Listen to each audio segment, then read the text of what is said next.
Hace 10 días, más o menos en Uruguay, se presentó un libro, una biografía, una entrevista a un jugador de fútbol, Carlos Patos Aguilera, que realiza Pablo Cohen. Pablo Cohen es un escritor, un entrevistador, experto en entrevistas en género literario,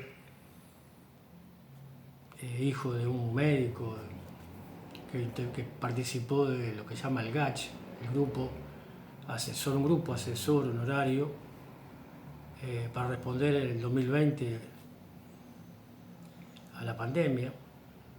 Hace un libro que se llama Todo un país detrás, y acá cuenta la historia de este muchacho, joven muchacho, humilde, como casi todos los jugadores de fútbol. Hace poco, en la final del mundo, vimos a Mbappé, migrante de Camerún, sus padres, el crack francés Zidane del Real Madrid, argelino, Benzema, Pogba.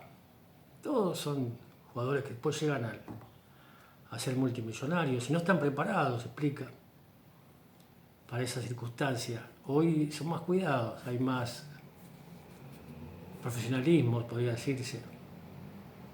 Entonces sufre en el medio un muchacho que a los 15 años en el River, Uruguay, a ver si encontramos la foto.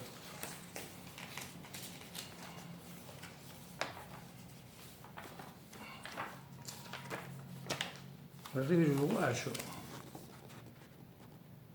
una foto con Maradona, en el Génova, de Italia. Hace 35 goles, creador del campeonato.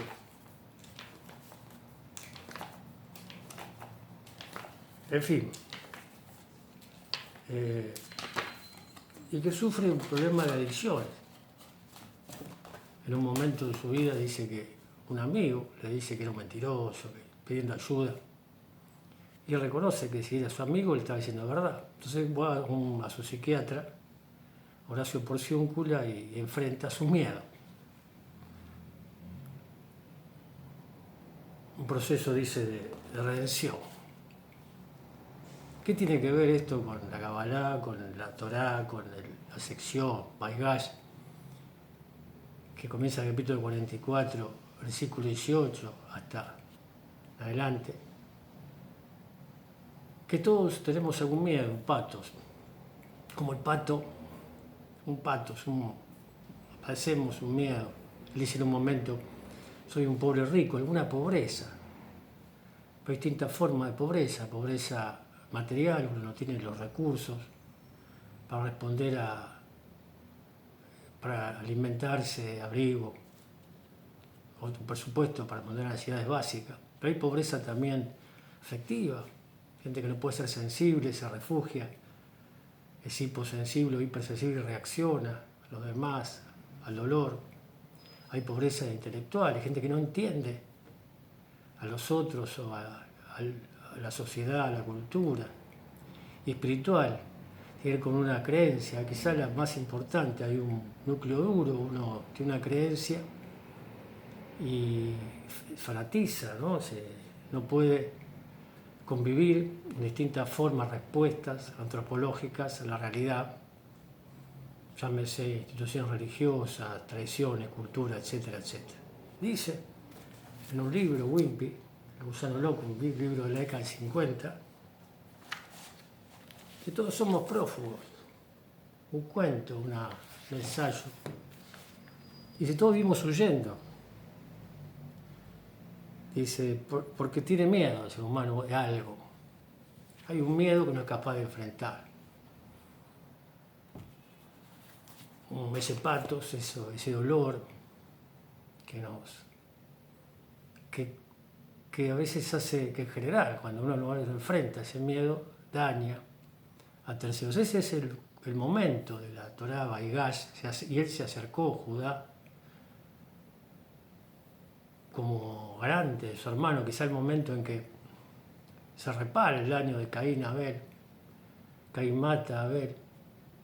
Y le pregunta, dice Dios que es omnisciente, un gran hermano, un ojo que lo ve nuestro corazón. ¿Dónde está tu hermano Abel? Y le dice, ¿soy acaso el guardián de mi hermano? Una frase célebre. En este momento Judá es garante de su hermano ante su padre. Un hermano estaba preso, había este visir egipcio había puesto a la cárcel a uno de ellos, separado, a Simón de Leví, que juntos eran peligrosos, habían cometido un asesinato en masa en Siquem porque supuesto violación de su hermana Dina. Y le pide que traigan a su hermano más chico, su hermano de parte de madre, Benjamín. Entonces cuando con una intriga, dice que había sido un ladrón, con una copa ahí, unos sacos con comida. Y Judá reconoce esta historia, dice, que había hecho daño, porque sus decisiones, imagínense cuál era cuál era el pecado o el error o la equivocación de José cuando solamente contar unos sueños, solamente ir con sus padres con chismes, dicen algunos, maledicencia, la zona ra, de cosas que no entendía, justificaba la muerte, que alguien lo quisiera matar, en tela de juicios el liderazgo de Judá. ¿Quién lo había nombrado líder a Judá? Y que arrojado en un pozo, ser vendido como esclavo y pasar por lo que pasó. Entonces en ese momento Judá reconoce el daño que había causado a terceros, su padre, a su propio hermano, el cual no sabía que tenía enfrente, y reconoce que ese patos, que ese miedo había causado daños a otros. Y esto produce una redención. Geulá sale, Geulá en hebreo tiene como raíz ola, galga le rueda, ola, aquel que se deja arrastrar por las olas, no es consciente, puede ser la ola del tiempo, la ola de la cultura, de la moda, y repite como un TOC, trastorno obsesivo compulsivo, hasta que se detiene y observa las razones de esa adicción, como le pasa al Pato Aguilera con la cocaína, es una porquería, y ser esa porquería. Hay muchas adicciones, eso no podemos decir, enfrentar ese miedo, comienza el libro diciendo, si tenía miedo de que nadie se acordara de mí. Todos tenemos algún miedo, y escapamos, como dice Wimpy, dice, cuando es vegetariano huye de los bifes, por miedo a enfermarse y vive como un enfermo, o sea, como lo que, por temido, lo hace seguir comiendo verdura. La represión de Freud, formando el inconsciente a expensas de la conciencia, es una fuga hacia adentro. La simulación de Adler, por la que el tipo trata de justificarse ante sí mismo y ante los demás, es una fuga hacia afuera. La actitud sumisa es una fuga hacia abajo. El propósito de enmienda es una fuga hacia arriba. El tipo es un piantado. Como dice Gustavo Cerati, somos prófugos. Y dice, estar así despierto es un delirio de condenados. Como un efecto residual,